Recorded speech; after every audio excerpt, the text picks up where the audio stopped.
Hi, I am Dr. Cameo Carter. I am a board certified pediatrician and mom of three. And I'm trying something out here, a daily podcast, or mostly daily podcast, called At the End of the Day.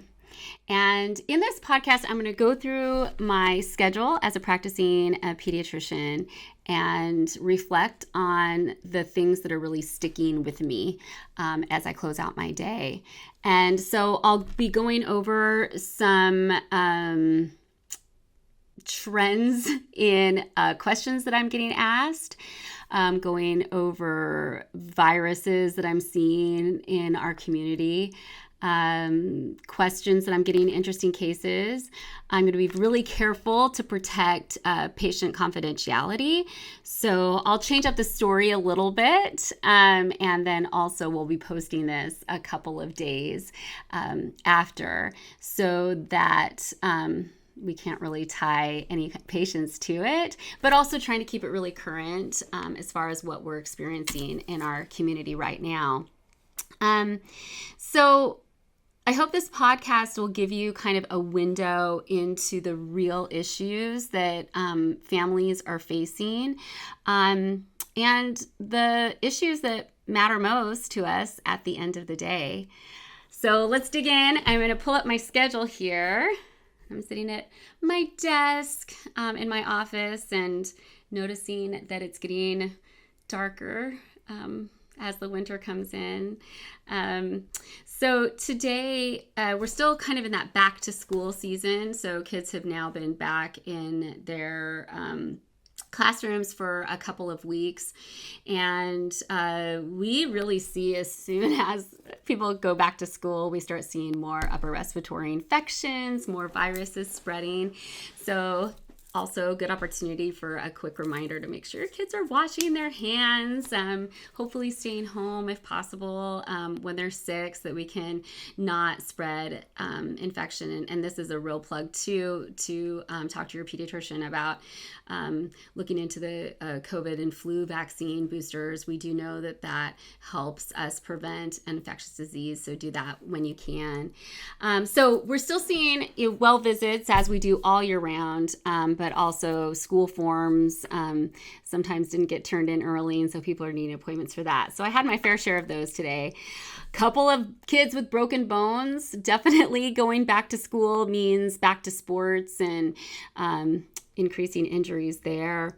I had a follow-up with one of my teenagers today who'd been experiencing fatigue, and the fatigue is a really interesting thing to explore with teenagers.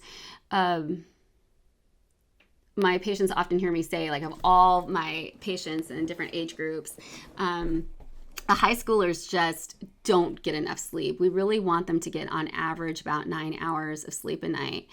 But there's different things that are really challenging with that. I mean, demands in high school just seem to get higher and higher in terms of academic and extracurricular and social and sports, and a lot of pressures in kids to get into the colleges they want to and things like that. So I see a lot of my high schoolers under a lot of pressure, but also just loving all the opportunities, and so adding a lot.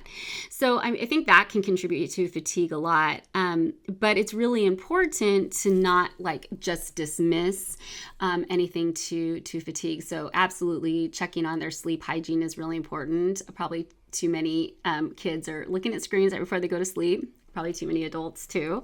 And, I've had a couple of teenagers I talked with today who, if they're waking up in the middle of the night, are scrolling on their phone. And that's probably not the best thing to do either. So we really want to keep screens away when we're trying to sleep. But we look at all of those things, and it's important to know that there is also things that go on with the body that need to operate right to feel rested. And so we went over some labs that we ordered for this teenager. And it looks like she has early Hashimoto's, and that is an autoimmune thyroid disorder. And so you have antibodies that are kind of attacking the thyroid gland, which is important for metabolism. And you'll really feel when your thyroid levels start to get low, a lot of fatigue and draining of energy.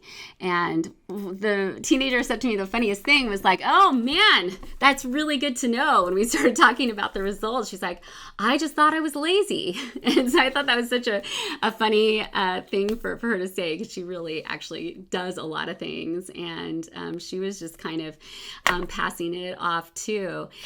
So there's great therapy for that. And so knowing that if we're looking at all the reasons that there could be fatigue, it's important lifestyle stuff, absolutely. Diet, exercise, sleep hygiene, absolutely.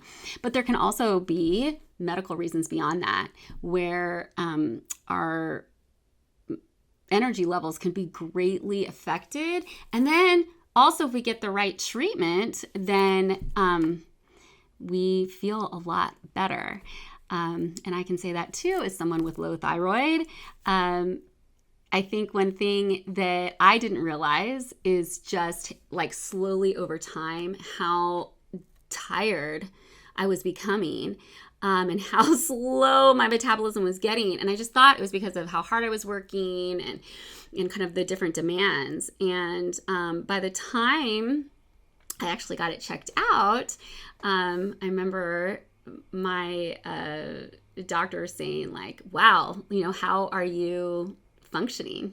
How are you doing anything? Which made me feel kind of good because I was still functioning. But I think that we don't always recognize sometimes kind of what we're fighting against. And so I thought that was a really good thing to take note of, is that when you're having these symptoms that are kind of sticking with you, talk to your doctor about it. There might be some really good reasons for it.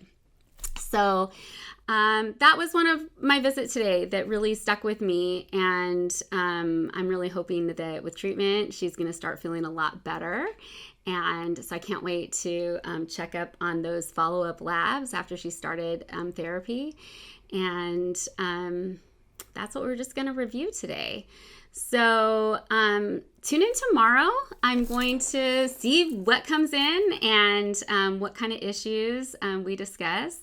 And I'll leave you with a last reflection, and that is how much you can make somebody's day better by being yourself. I had a patient today who was just full of fun, and she's a teenager also, and she routinely hides from me. Now, you wouldn't think that you could hide in a average 80 to 100 square foot room very easily, but it's pretty amazing how this person finds a way to hide or surprise me or startle me with nearly every visit. It's not every visit, or else I would expect it, but just being yourself and bringing whoever you are to every interaction can really lighten someone's day. And it made my afternoon so much more fun, just having this